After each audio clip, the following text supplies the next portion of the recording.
I show speed Itoophiyaa keessaa baafatee jira jechuudha. Bakka adda addaa deemee daawwatee eegamaa osoo jiranii namoonni hedduun eegaa jiranii kunoo inni osoo hin beekamin osoo hin yaadamin Itoophiyaa keessaa bahee jira.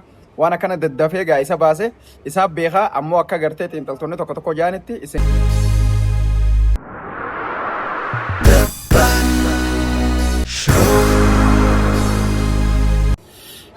I show speed Itoophiyaa keessaa baafatee jira jechuudha. Wanni itti himame dafiitii bakka ofirraa bahii jaanii akka waan ergaa itti dabarsanitti baafatee jira Itoophiyaa keessaa gara biyya Ijiptii sababni isaa hin beekamne jechuudha. Guyyaa lammataa Itoophiyaa daawwachuu hin dandeenye gartee traditional Itoophiyaatii fi waan Itoophiyaan qabdu uumamaalee adda addaa takkallee daawwatuuf carraan arganne haaluma saniin osoonii fi bakka adda addaa deemee daawwatee eegamaa osoo jiranii namoonni hedduun eegaa jiranii kunoo inni osoo hin beekamin osoo hin yaadamin Itoophiyaa keessaa bahee jira. Waan akkana daddafee gaa isa baase isaaf beekaa ammoo akka gartee xiinxaltoonni tokko tokko jaanitti isiniifin ibsa waan jiraati. Ta duraan duraati daawwii kalee irratti yaada kanneenaa jechuudha. Daawwii kalee irratti gurbaa kan akka gara Itoophiyaa dhufu Addoonaayi nama jedhamuutu nutti himaa ture jechuudha. Lammii Kanaadaa kan ta'e tiktookaraa dhalataa Itoophiyaa beekamaa isaatitu himaa ture jechuudha. San keessatti Speed Show ka fakkaatu mucaa Itoophiyaa tokko hanga Speed Show Itoophiyaa dhufutti mucaa san jajjabeessee haalaa taagartee react akka Speed Show akka qabaatuu fi hamilee jajjabduu moobaayila lama akkasuma gartee TikTok isaa irratti fidee beeksisee namoota hedduu wal barsiisee ture jechuudha. Haaluma saniin yeroo inni Itoophiyaa dhufu akkuma biratti argitan Speed Show itti jechuudha. Mucaan kun nama jabaadha.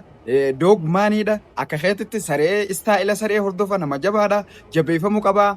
Afaan wallaaluus hedduu jabaadha jeeni jajjabeessi jeeni itti dhaame jechuudha Speed Show itti. Sana booda Speed Show mucaa sana hammatee akkuma argitan ofi qabee jechuudha. Akkasitti Itoophiyaa keessaa hanga ture wajjin dabarsaa ture jechuudha.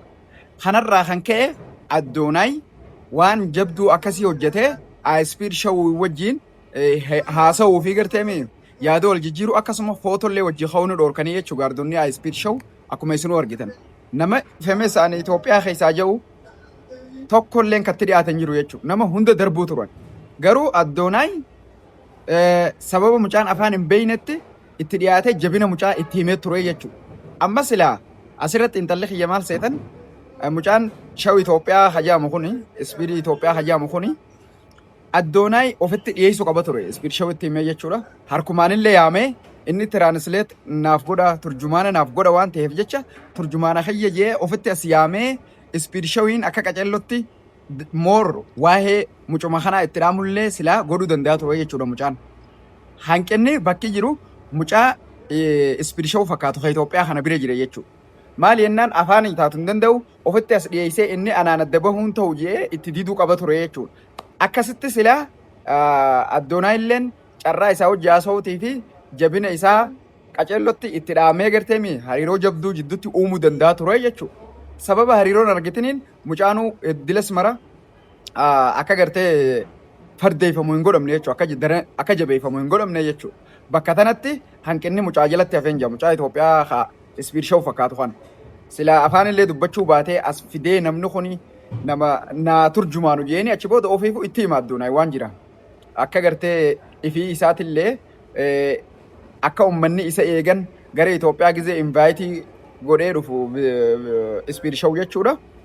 Akka gartee uummatatti himaa ture beeksisaa akka ture sila san keessa himaa fi ture garuu carraa akkasii argachuutti hin dhiifne gaardonni akka nama darbitan argitan. Akkasii warroottan tokko tokko isin Abzaa isin femesoota ganda keessaati warra jettan. Asumarraa ilaalachuu dandeessan akka nuti femesa ganda keessaan ta'in. Nuu miti Itoophiyaa keessaa femesa number 1 irra jiru itti dhiyaachuu ittiin dhiisu jechuu jirre. Gaardota. Speed Show illee dilas mara nama taalentii addaa qabu malee irraan dhorku jechuudha gaardota isaa kana. Amma silaa akka tasaa face to face directly wal argine jimaa agarsiisee gaardota isaan irraa dhorkuu danda'a jechuudha. Maali jennaan jimaan waan addaati. Jimaa jechuun gaanii beeytanii ciqilfattee itti cirtee agarsiifnaan tiraayin godha jeeti sirraa dhorkee si wajji walis seeni jechuudha. Waan akkasii san fedha waan ta'eef akkasii carraa akkasii argachuu hin dandeenye. Kanammoo aadaa turizimii Itoophiyaatiitu dhiibbaa akkasii akka uuman godhe jechuudha. Amma lammadarra kanneen komadoo aadaaf turizimii itti gaafatamtoota agarteemi geggeessitoota isa viziit gosan saniin komadhaa jechuudha. Dirqama silaa namni waan biyya isaa waan qabeenya uumamaa waa uummata isaa seenaa biyya kanaa himuudhaaf aadaaf turizimiin nama dandeettii guddaa qabu jechuudha. Achi keessee namni suni gaardota san hunda dhimee waan akkanaati jee akkasitti ibsuufi qaba ture jechuudha. Akka addunyaan qacarlotti Itoophiyaa bartu jechuudha. Yoo ha barbaadamu taate sila akkas ture. Maali jennaan nam 260 ol hanga 300 view laayivii san daawwata taa'e namoota jechuudha. Kanaaf jecha bakka akkasitti ergaa gurguddoo seenaa biyyattii nama qacarlotti ibsuu danda'uutu sila achi dhiyaachuu qaba ture. Namni akka Addoonaayi sun ibsuu ni danda'a ture. Sila gorsa kannaniif jechuudha. Garuu akkuma isinuu argitan caraan akkasiin argamne hanga muraasa. Asset bichaatti qishoo ibseefi foogii dheertuu nigdi baankii galgala jechuudha. Achirratti itti dhayxee xiqqoo ibsa gooteef turte waa biyya Itoophiyaa jechuudha. Saniin ala waan Itoophiyaan qabdu waan gaggaarii adda addaa uumamaalee adda addaatiif garteemi neercharii adda addaan daawwanne jechuudha inni. Magaaluma Finfinnee qofa keessaa kan viziit godhee maybe gaa next time irratti yeroo lammada irratti yoo carraa biraa argame Itoophiyaa dhufuu danda'a. Maali jennaan VWC guddaa guyyaa takka keessatti akka Afrikaatti Itoophiyaatti kan argate subscriber illee guddaa argate. Kanaaf jee maybe Itoophiyaa edatee deebuu mala. Kana xiinxallee nuti Oromoo waanuma gartee asuuti gaa warra social media gubbaa jiru realitiin akka isin jettan sanii miti. Nuti anjimaa bitee barbaada bakka hunda sharaatanitti sitti dhaqee jechuun face to face wal argachuu dandeenye malee dhaqee argeera lafa kalutti argeera garuu gaa namoota hedduu itti wacaasii arguudhaaf ni ulfaata. Kanuma kana ture barbaadullee ture galgala keessaas hooqii dheertuu nigdi baankii gubbaas baane akkuma isin argitan akkasuma iskaalaatii dhayne bakka hunda deddeemne isaan qacarlotti wal qunnamuu hin dandeenye. Sila jimaa ittiin beeksisa ture innillee jimaani fedha ture sila arge wanni godhuu dandeenyu hin jiru jechuudha. Amaarri minim madragaa challenge waan akkanaa tanaan yaalle hanga dandeenyu kana walumaa laa goonure akkasuma isiniin jenna viidiyoo kana share godhaa addunyaa rabbii uumirra waliin gaa tanuma isiniin jenna nagaan nu jiraadha.